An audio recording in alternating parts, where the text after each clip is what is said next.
A Handful of Dates by Tayeb Salih. Through the eyes of a young boy, the story reveals his growing awareness of social inequality.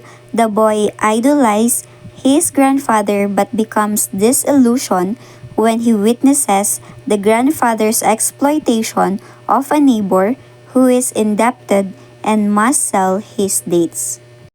In A Handful of Dates by Tayeb Saleh, the story shows how a young boy slowly realized the truth about his grandfather. At first, the boy admires his grandfather and is proud of him. But as he learns more about the way his grandfather treated Masood, their neighbor, he starts to feel confused and sad. The boy sees how his grandfather took advantage of Masood's bad luck and greedily took his land. This realization changes how the boy feels about his grandfather, making him see the world in a more complicated way. From the story, I learned that we sometimes see people we love in a perfect light, not noticing their flaws. As we grow older, we start to see the truth even if it's hard. It also taught me about the dangers of greed and how it can hurt others. The boy's change in the story remind us that it's important to treat people fairly and not take advantage of their struggles. Tayeb Saleh's A Handful of Dates explore themes of innocence, power, and moral awakening through the eyes of a young boy who idolizes his grandfather.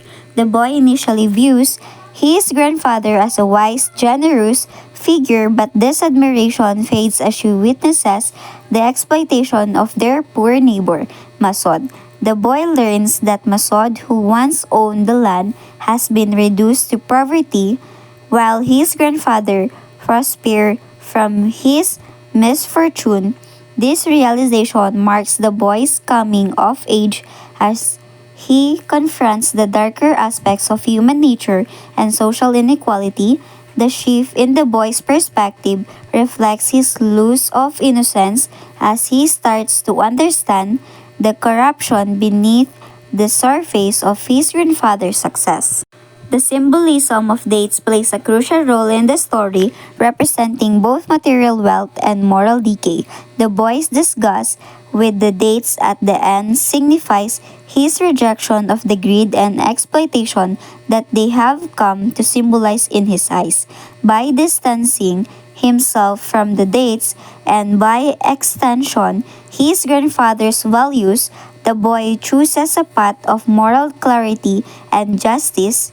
Saleh's narrative masterfully portrays the internal conflict of a child caught between admiration for a loved one and a growing awareness of the injustice that sustains his family's wealth, leaving readers to reflect on the complex intersection of innocence, power, and ethics.